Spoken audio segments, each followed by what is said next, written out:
Ola, moi bons días a fondo. Hoxe temos connosco Álvaro Cunqueiro. Moi bons días, Álvaro, está vostede cómodo? Sí, pero non, sí.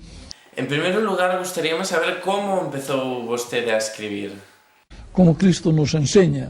Algo importante en todas as xuventudes é, dende logo, as mozas. Era importante para vostede ligar? Era moi importante e claro, uno parece que non se atrevía a disparar sus escopetas. Teño entendido que era vostede un asiduo do Café España de Santiago e, ademais, un bo xogador. Sí. Que técnicas utilizaba para vencer? Dialogando e haciendo trampa. Mudouse a Madrid ao convertirse en español. Como lle vai? Me va muy bien la temperatura, me va muy bien la humedad, me va muy bien las nubes, me va muy bien los cielos a través en los cuales puedo ver las estrellas, en fin, me va muy bien. Me van muy bien las nourritures terrestres, me va muy bien la alimentación. Que sentiu cando veu que Franco gañara a guerra? Mi emoción, pues, en fin, fue tan grande como la de Ulises cuando después de su Nostos regresa a Ítaca, claro. Algún sentimento máis? Desde ese momento, los melocotones me gustaban mucho más. E que opinión lle merecen as institucións militares de represión? Son necesarias. Si a usted le echan el mal ojo a sus gallinas y dejan de poner huevos, y usted sospecha que fue una vecina llamada Pepita, usted probablemente querría vengarse. Pero si se venga directamente, la venganza podía exceder los límites razonables de la legítima defensa. E o señor Carrillo?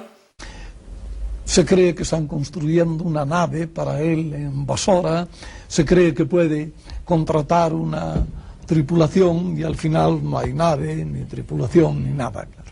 Que cree que faría alguén ante a represión por parte dunha dictadura? Olvidaría su lengua, se olvidaría de su familia, se olvidaría de su patria, no conocería a los amigos, vagaría amnésico por el... Que lle parece se seguimos un pouquiño máis ou xa está canso?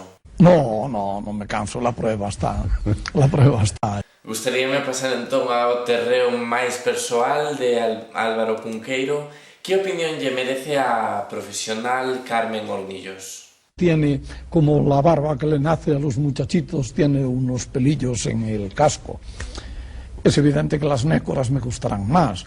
Claro, entendo entón que lle gusta máis Patricia Conde. Que está delante de usted vestida de carmesí y de plata como la infanta Margarita que pintó Velázquez, si se puede ver en el Prado y tal, que es la más brillante de las estrellas de la constelación de las Pléyades, de las Peleiades, esas estrellas que saliendo por la mañana le decían al griego que había que navegar y saliendo por la noche le decían al griego que había que amarrar las naves, pues que duda cabe que les gusta mucho más. Xa a un nivel máis internacional, que opina de Paris Hilton? Es el máximo drama de la inmadurez humana. Cal cree que foi entón o punto que marcou a decadencia da actriz, modelo e cantante? Y el adulterio de su madre. Sei que a última lectura que fixo foi como ligar unha moza en tan só un día.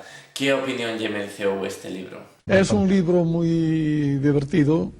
Castroviejo cuenta naturalmente cómo se caza. Él es un cazador nato. Es un animal venatorio ya por esencia, y yo cómo se cocina la caza. Esa na actualidade, que lle parece que proíban o botellón? Claro, esto es un crimen que la ciudad hace contra los niños. Por outra banda está o problema da crise económica mundial. Por que razón cree que estamos nesta crise? Por la mosca TC. En os últimos cotilleos do momento, que tal na festa de Marichalar, na última festa de Marichalar? En fin, muy bien, una gran fiesta, una de las fiestas más hermosas que había en el país gallego. Señor Cunqueiro, isto é todo por hoxe. Moitas gracias por acompañarnos. Muchas gracias.